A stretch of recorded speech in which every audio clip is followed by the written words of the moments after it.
আসসালামু আলাইকুম এসএসসি 2026 সালের শিক্ষার্থীরা, টেস্ট এক্সাম কিন্তু শেষ। এখন প্রস্তুতি হবে এসএসসি পরীক্ষার জন্য, কিন্তু হাতে আছে আর 3 মাস। কিভাবে আমরা প্রস্তুতি নিব এবং কিভাবে আমরা একটা ভালো ফলাফল করতে পারবো সেই ব্যাপারে গাইডলাইন নিয়ে কিন্তু চলে এসেছে আমি তোমাদের রিদি আপু। আজকে আলোচনা করব কিভাবে এসএসসিতে এই পরবর্তী 3 মাসে তোমরা একটা ভালো প্রিপারেশন নিতে পারবে এবং ইংরেজি প্রথম এবং দ্বিতীয় উভয় পত্রে A+ অর্জন করতে পারবে। ইংরেজি কিন্তু আসলে আমাদের এসএসসি পরীক্ষার যে সিলেবাস সেটা কিন্তু বর্তমানে একটা শর্ট সিলেবাস, এবং সেই শর্ট সিলেবাসের আলোকেই কিন্তু আজকে আলোচনা করব। আমরা জানি আমাদের ইংরেজি প্রথম পত্রের যেই মান বন্টন বা মার্ক ডিস্ট্রিবিউশনটা আছে, সেখানে প্রথমেই আমাদের সিন প্যাসেজ থাকে একটা, যে সিন প্যাসেজগুলো কিন্তু আমরা আমাদের টেক্সট বই পেয়ে যাব। কিন্তু পরীক্ষার হলে আসলে সিন প্যাসেজগুলোর থেকে যে এমসিকিউ বা কোয়েশ্চেন অ্যান্সার আসে সেগুলো পারতে হলে দরকার অনেক বেশি প্র্যাকটিস এবং প্যাসেজ সম্পর্কে বিস্তর ধারণা, তাছাড়াও ভোকাবুলারির আইডিয়া। কারণ আমরা জানি আমাদের যে এমসিকিউগুলো পরীক্ষায় আসে সেই এমসিকিউগুলোতে অনেক বেশি ভোকাবুলারি থেকে কোয়েশ্চেন আসে। কোনো শব্দের সিনোনিম জানতে চায়, কখনো কোনো শব্দের অ্যান্টোনিম জানতে চায়, তো সেই সিনোনিম অ্যান্টোনিমগুলো আগে থেকে জানতে হবে এবং অনেক বেশি পরিমাণে এমসিকিউ প্র্যাকটিস করতে হবে। আমরা অবশ্যই কখনো কেউ প্যাসেজ মুখস্থ করব না, আমরা প্যাসেজ সম্পর্কে একটা আইডিয়া নিব, সেটার একটা শর্ট সামারি আমরা মাথার মধ্যে সেট করে রাখবো এবং সেটার এমসিকিউ কোয়েশ্চেন অ্যান্সার বাসার মধ্যে অনেকগুলো প্র্যাকটিস করব। প্রতিদিন আমরা চেষ্টা করব একটি প্যাসেজ পড়ার এবং সেই প্যাসেজ থেকে না হলেও 15 থেকে 20টা এমসিকিউ করব, অ্যাটলিস্ট 10টা কোয়েশ্চেন সলভ বাসায় করব। আমরা আরেকটা সিন প্যাসেজ পাবো, যেই সিন প্যাসেজ থেকে থাকবে হচ্ছে আমাদের ফিল ইন দ্য ব্ল্যাঙ্কস। সেই ফিল ইন দ্য ব্ল্যাঙ্কসগুলো পারার জন্য আমাদের কিন্তু দরকার হবে আমাদের গ্রামার সম্পর্কে আইডিয়া। একটু গ্রামারের যে আইডিয়াগুলো আমরা ইংরেজি দ্বিতীয় পত্রে কাজে লাগাই সেগুলো আমরা এখানে ইউজ করলেই কিন্তু ইংরেজির এই ফিল ইন দ্য ব্ল্যাঙ্কসটা খুব সহজেই পারবো। এবং এই ফিল ইন দ্য ব্ল্যাঙ্কসটা ইংরেজি দ্বিতীয় পত্রের চেয়ে একটু সহজ, কেননা এটার জন্য যে ক্লুগুলো দরকার সেগুলো তুমি প্যাসেজেই কিন্তু পেয়ে যাবে। আমাদের এই সিন প্যাসেজগুলোর উপরেও একটা সাজেশন তোমরা কিন্তু সামনে পাবে আইটিএস একাডেমির পক্ষ থেকে। আমি তোমাদের একটা সাজেশন দিব, যেই সাজেশনটা ফলো করলে কিন্তু তোমাদের সব পড়া লাগবে না, শর্ট সিলেবাসের উপর আমি আরও শর্ট করে দিব এবং ইনশাআল্লাহ আমাদের সেই সাজেশন থেকে তোমাদের অনেক বেশি কমন আসবে। আসো আমরা যদি সামনে দেখি, আমাদের আরেকটা থাকবে হচ্ছে আনসিন প্যাসেজ, অর্থাৎ যেই প্যাসেজটা তুমি কখনো দেখোনি। এমন হতে পারে সেই প্যাসেজটা তুমি দেখেছো, সেটা পরীক্ষায় এসেছে, কিন্তু এখন আসলে আমাদের পরীক্ষায় আনসিন প্যাসেজ থেকে কি আসবে? আনসিন প্যাসেজ থেকে আসবে হচ্ছে ইনফরমেশন ট্রান্সফার একটা টেবিল, সামারি, কলাম ম্যাচিং আসবে অন্য একটা আইটেমে এবং রিঅ্যারেঞ্জ অন্য আরেকটা আইটেম। আচ্ছা, এখন আমরা একটু আনসিন প্যাসেজ নিয়ে জানার চেষ্টা করি। আনসিন প্যাসেজ আসলে কোনটা পরীক্ষায় আসবে এটা কেউ বলতে পারবে না, কারণ এটা আনসিন, যেটা মন চায় সেটাই আসতে পারে। এমনও হতে পারে আমাকে নিয়ে একটি প্যাসেজ চলে আসলো পরীক্ষায়। এখন কথা হচ্ছে যে আমরা তাহলে পরীক্ষায় পারবো কিভাবে? এইটা আসলে তোমাকে কোনো আনসিন প্যাসেজ মুখস্থ করে যেতে হবে না, তোমাকে জাস্ট আইডিয়া নিতে হবে যে আমি কিভাবে পরীক্ষার হলে সলভ করব। তোমরা যখন ইনফরমেশন ট্রান্সফারটা বাসায় প্র্যাকটিস করবে বিভিন্ন বিশিষ্ট ব্যক্তির উপর, জন মিল্টন, রবীন্দ্রনাথ ঠাকুর, কাজী নজরুল ইসলাম, তারপর চার্লস ব্যাবেজ, তারপরে আরও অনেক যে কবিরা আছে, অনেক যে বিজ্ঞানীরা আছে, যেমন আমাদের কিন্তু খুবই ফেমাস স্টিফেন হকিংয়ের কিন্তু যেই আনসিন স্টোরি আছে সেটা অনেকবার আসে। তো এই আনসিন প্যাসেজগুলো আসলে তোমার পরীক্ষায় আনসিনই থাকতে পারে, আবার এই যেগুলো আমরা জানি সবাই সেগুলোও থাকতে পারে। তোমাকে যেটা করতে হবে সেটা হচ্ছে ভালোভাবে পরীক্ষার হলে বসেই প্যাসেজ থেকে ওই ছকটা সলভ করতে হবে। এখন এই ছকটা সলভ করার যে ট্রিক্সগুলো আছে সেগুলো জেনে যেতে হবে বাসা থেকে। তুমি কিন্তু অ্যান্সার জেনে যেতে পারবে না, কারণ প্যাসেজ কিন্তু তোমার কাছে কমন নয় এটা। আচ্ছা, আর সামারি লেখার জন্য যে নিয়মটা আছে যে আমরা প্যাসেজের 1/3 লিখবো, 5 থেকে 6 লাইনের বেশি লিখবো না, আমরা প্যারাফ্রেজিং করে লিখবো, ওয়ার্ডসগুলো যেন প্যাসেজের হুবহু না হয়, এই আইডিয়াগুলো জাস্ট মাথায় রাখবো। সামারিও আমরা বাসায় বেশ কয়েকটা প্র্যাকটিস করলে আশা করি আমাদের আর কোনো সমস্যা হবে না। আচ্ছা, আর রিঅ্যারেঞ্জ আর কলাম ম্যাচিং এর জন্য তোমাদের উদ্দেশ্যে এটাই বলবো, বেশি বেশি প্র্যাকটিস করো। যত বেশি প্র্যাকটিস করবে পরীক্ষায় যদি কমন পড়ে যায় খুব ভালো, আর যদি কমন না পড়ে তাহলে তোমাকে কি করতে হবে সেটা তোমাকে ওই পরীক্ষার হলে বসে বসেই সলভ করে নিতে হবে। আমাদের ইংরেজির যে বিষয়গুলো সেগুলো আসলে এমনই, গণিত বা ম্যাথের মতো না, যে হায়ার ম্যাথ বা জেনারেল ম্যাথের মতো না যে আমি আগে থেকে একটা বাসা থেকে একটা সৃজনশীল বা ম্যাথ করে যাব এবং এই ম্যাথটা অবশ্যই আসবে, এরকম কোনো কিছু ইংরেজির ক্ষেত্রে বলা সম্ভব নয়। রিঅ্যারেঞ্জ আর কলাম ম্যাচিং বেশি বেশি প্র্যাকটিস করবে। বিগত বছরের বোর্ড প্রশ্নগুলো দেখো, পাশে লেখা আছে লাস্ট ইয়ার কোয়েশ্চেন, লাস্ট ইয়ারের কোয়েশ্চেনগুলো অ্যানালাইজ করার চেষ্টা করবে। অ্যানালাইজ করলে কিন্তু তোমরা দেখতে পারবে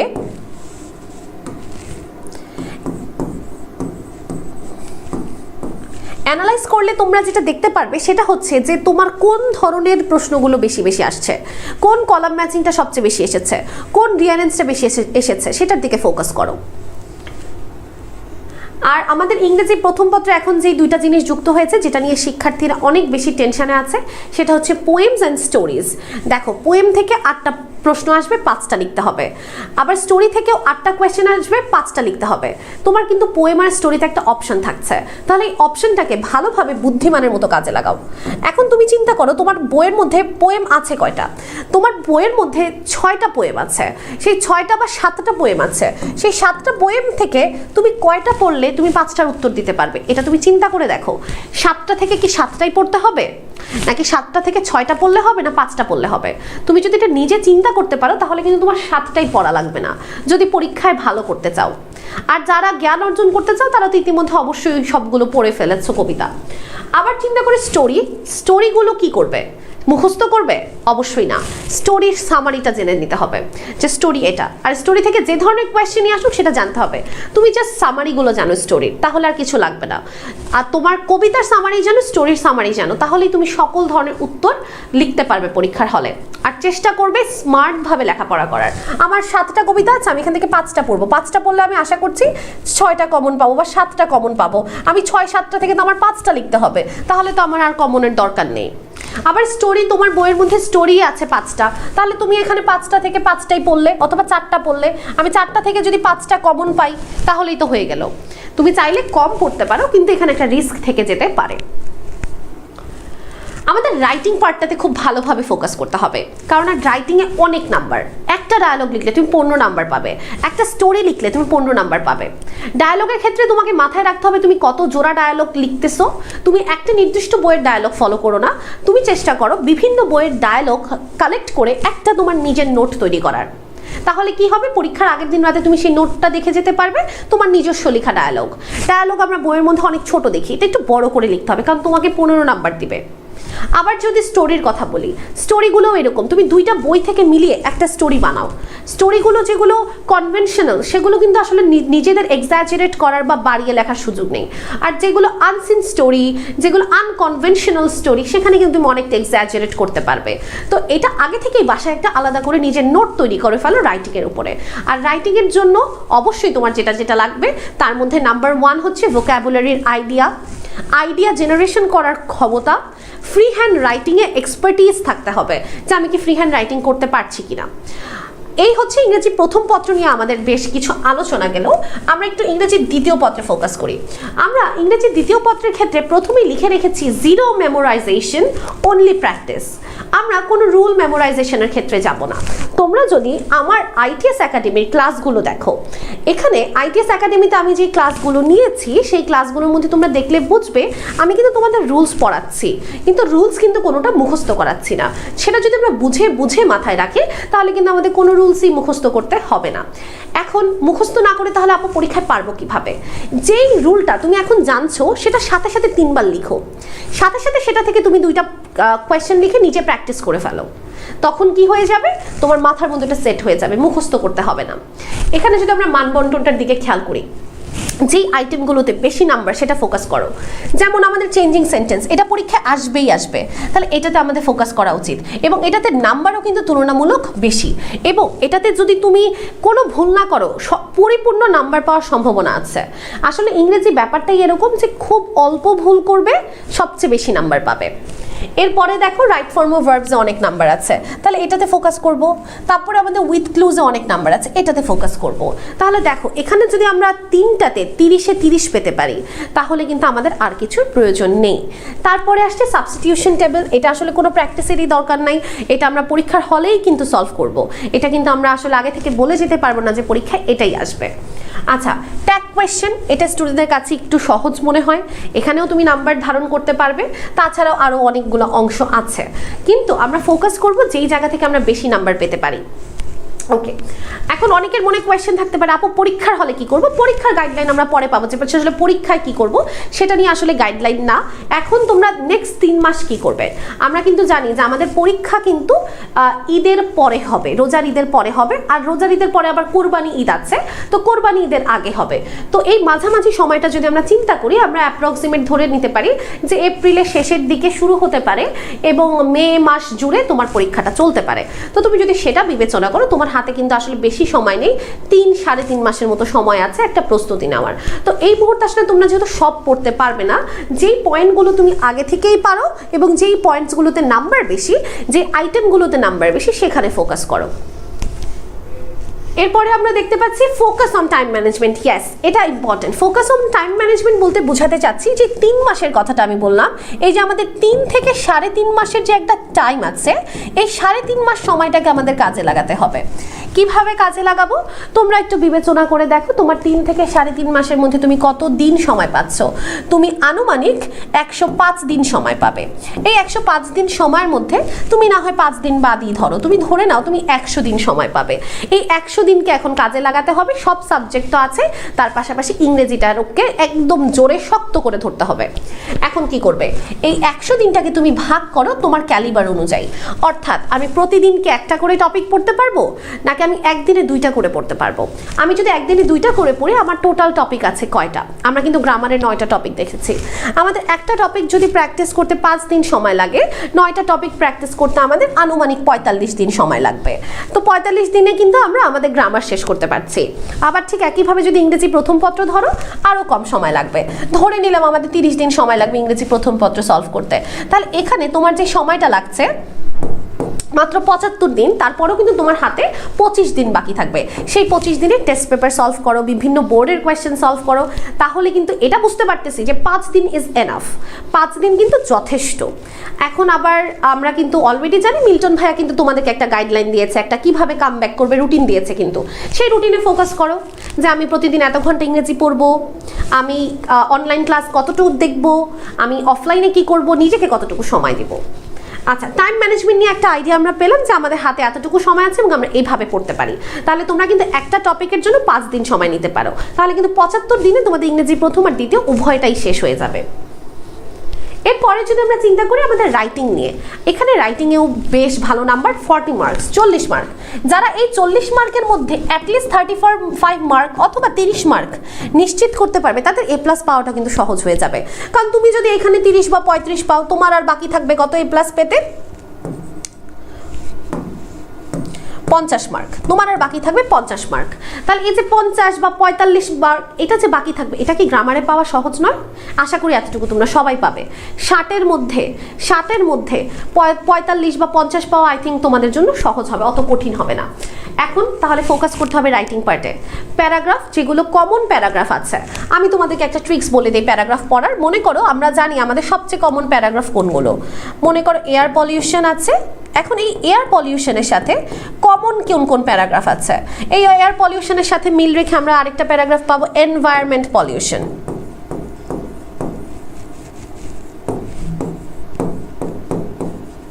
আমরা এটার সাথে কমন রেখে আরেকটা প্যারাগ্রাফ কমন পাবো, সেটা হচ্ছে ওয়াটার পলিউশন। আমরা এরকম যে কমন প্যারাগ্রাফগুলো আছে সেগুলো একসাথে পড়বো একটা চার্ট আকারে, এবং আমরা প্যারাগ্রাফ লাইন টু লাইন মুখস্থ করবো না। আমরা প্যারাগ্রাফের শুধু হুক ওয়ার্ড বা যেই হেড ওয়ার্ডটা থাকবে সেটা পড়বো, আইডিয়া মাথায় রাখবো যে আমার যদি এই প্যারাগ্রাফ আসে আমি কী কী লিখবো। প্যারাগ্রাফ মুখস্থ করবো না। ফ্রি হ্যান্ড রাইটিং সম্পর্কে অবশ্যই ধারণা থাকতে হবে, কীভাবে লিখতে হয় সুন্দর করে বানিয়ে, এটা আমার জানতে হবে। আচ্ছা, অ্যাপ্লিকেশন, লেটার, ইমেইল নিয়ে আসলে বলার কিছু নেই, এটা আর কিছুই না। এটা শুধুমাত্র যে তোমার যে সিস্টেমে তুমি লিখছো প্রসেসটা জানো কিনা, তুমি নিয়মটা জানো কিনা যে এই নিয়মে লিখতে হবে বা এই প্রসেসে লিখতে হবে, এটার স্ট্রাকচার, এটা খালি স্ট্রাকচারটা জানো। আর কম্পোজিশনের ক্ষেত্রে সেম প্যারাগ্রাফের মতোই কথা আসবে, যে আপনাকে আলাদাভাবে প্রত্যেকটা না পড়ে যেগুলো একই রকম এগুলো পড়েন। কম্পোজিশনে যেহেতু অনেক বেশি লিখতে হবে, 20 মার্কের জন্য অ্যাটলিস্ট 6-7 পেজ লিখতে হবে, সেটা আমি কিভাবে বাড়াতে পারি এটা মাথায় রাখতে হবে। কেননা আমি অল্প যদি ছোট লিখে অবশ্যই আমি নাম্বার পাবো না। আমরা আবার এত না যে অনেক বড় লিখবো কিন্তু ভুল লিখবো, সেটাও করা যাবে না। আইডিয়াগুলো ঠিকভাবে নিজের মাথায় সেট করে নিতে হবে যে কম্পোজিশন, সাপোজ আমি একটা কম্পোজিশন কম্পোজিশন পড়বো, the season I like most. তাহলে প্রথমে আমি বলবো কোন সিজন আমার পছন্দ, সিজনে কি কি পাওয়া যায়, আমি সিজনে কি কি করি, good effects, bad effects, consequences, results, এইগুলো নিয়ে আলোচনা করতে হবে। তাই আগে থেকে আমরা বাসা থেকে ভেবে যাব যে আমার এই কম্পোজিশনটা আসলে আমি কি কি নিয়ে আলোচনা করব। তাহলে আশা করি আমরা এই মার্ক ডিস্ট্রিবিউশনটা একটু মাথায় রাখবো এবং কিভাবে রাইটিং পার্টে ভালো করা যায় সেই জিনিসটাও আমরা মাথায় রাখবো। তোমাদের হাতে কিন্তু এখনো সময় আছে নিজের ফ্রি হ্যান্ড রাইটিংকে ভালো করার। কিভাবে? দেখো, প্রতিদিন ভোকাবুলারি শিখবে। ভোকাবুলারি শেখার জন্য প্রতিদিন তুমি নতুন নতুন 10টা শব্দ নিজের খাতায় লিখবে এবং সেই 10টা শব্দ এফোর্ট দিয়ে মুখস্থ করার চেষ্টা করবে না। তোমার আসা যাওয়ার পথে, খাবার খাওয়ার পথে, ঘুমানোর সময় একটু চোখ বুলিয়ে শব্দগুলো দেখে নেবে। ভোকাবুলারি ভাবে শিখে কিন্তু। এরপরে idea of different type of sentences. দেখো, একই ধরনের সেন্টেন্স যেন না হয় সবসময়, যে আমি সিম্পল সেন্টেন্স পারি, সিম্পল সেন্টেন্সে লিখছি, he is a good boy, he is my friend, he lives in Dhaka, একই রকম যেন না হয়। ভ্যারিয়েশনস জানতে হবে, সিম্পল জানতে হবে, কমপ্লেক্স জানতে হবে, ইন্টারোগেটিভ, এক্সক্লেমেটরি জানতে হবে। Idea generation. আইডিয়া জেনারেশন বলতে বুঝাচ্ছি তোমার একটা জিনিস নিয়ে কতটুকু আইডিয়া তুমি জেনারেট করতে পারছো। তোমার সিজন ইউ লাইক মোস্ট এই কম্পোজিশনে তুমি কতটুকু আইডিয়া তুমি নিজে এখানে লিখতে পারবে। আমি কি শুধু সিজন নিয়ে লিখতে পারবো, নাকি আমি সিজনের ব্যাড এফেক্টস আর গুড এফেক্টস নিয়েও লিখতে পারবো? আচ্ছা, গুড এফেক্টস নিয়ে লিখছি, গুড এফেক্টসের মধ্যে কি আমি কিছু এক্সাম্পল দিতে পারবো কিনা? আচ্ছা, আমি ব্যাড এফেক্টস লিখছি, রেইনি সিজনের ব্যাড এফেক্টস, আমি কি এখানে কিছু স্ট্যাটিস্টিক্স দিতে পারবো কিনা, যে গত বছর এত বৃষ্টি হয়েছে, এত পরিমাণ হয়েছে। এই যে আইডিয়াগুলো, এগুলো মাথায় রাখতে হবে। তারপর স্মার্ট লার্নিংয়ের কথাটা যেটা বলেছি সেটা আমি অলরেডি আপনাদেরকে বলেছি যে আমরা গতানুগতিকভাবে রুলসের উপর ফোকাস না করে প্র্যাকটিসে ফোকাস করব। আমরা যে কোনো রাইটিং মুখস্থর উপর ফোকাস না করে সেটার স্ট্রাকচার এবং ফ্রি হ্যান্ড রাইটিংয়ের উপর ফোকাস করব। আশা করছি আমার এই কথাগুলো যদি আপনারা মেনে চলেন, ইনশাআল্লাহ এসএসসিতে খুবই খুবই ভালো একটা রেজাল্ট করতে পারবেন, আশানুরূপ ফল পেতে পারবেন। আর আপনারা কিন্তু জানেন ইংরেজি প্রথম আর দ্বিতীয় দুইটা মিলে এ প্লাস। আপনাকে পেতে হবে 200-র মধ্যে 160 পেতে হবে। এখন এই 160 নিশ্চিত করেন আপনি। আপনার যে ইংরেজি দ্বিতীয় পত্রে 80 পেতে হবে এমন কিন্তু নয়। যারা দুর্বল শিক্ষার্থী আছেন তারা টার্গেট করেন ইংরেজি প্রথম পত্রে 90 পাবো। কেন? কারণ ইংরেজি প্রথম পত্রটা একটু সহজ, আর ইংরেজি দ্বিতীয় পত্রে 70 পাবো, এটা টার্গেট করেন। অথবা আপনার কাছে যেটা সহজ মনে করেন, ইংরেজি সেকেন্ড পেপার সহজ, তাহলে সেটাতে 90 টার্গেট করেন। যেটা কঠিন সেটাতে দরকার হলে 70 টার্গেট করেন। কিন্তু একসাথে 160 আসছে কিনা এটা আপনাকে দেখতে হবে। আর আমরা কিন্তু জানি এখন কোনো গ্রেস মার্ক নেই। আপনি যদি 159 পান, আপনাকে কিন্তু কখনোই 160 দেবে না। তো গ্রেস মার্কের আশা করেও লাভ নেই। এখন শুধু ফোকাস করতে হবে 3টা জিনিসের উপর, পড়ালেখা, পড়ালেখা, পড়ালেখা। হার্ডওয়ার্ক ছাড়া কখনোই কিন্তু আজ পর্যন্ত কেউ সফল হতে পারেনি। তাহলে একটাই কাজ করতে হবে, সেটা হচ্ছে রিদিয়াপুর কথাগুলো মেনে চলতে হবে, বেশি বেশি প্র্যাকটিস করতে হবে, হার্ডওয়ার্ক করতে হবে। তাহলে কিন্তু তোমাদের ভালো ফলাফল কেউ ঠেকাতে পারবে না। আশা করছি তোমরা আজকের এই গাইডলাইন ভিডিওর মাধ্যমে তোমরা উপকৃত হয়েছে এবং আজকে থেকেই কিন্তু নিজের প্রস্তুতিটাকে আরও বেশি জোরালো করে ফেলবে। সবাই ভালো থাকবে, সুস্থ থাকবে। আসসালামু আলাইকুম।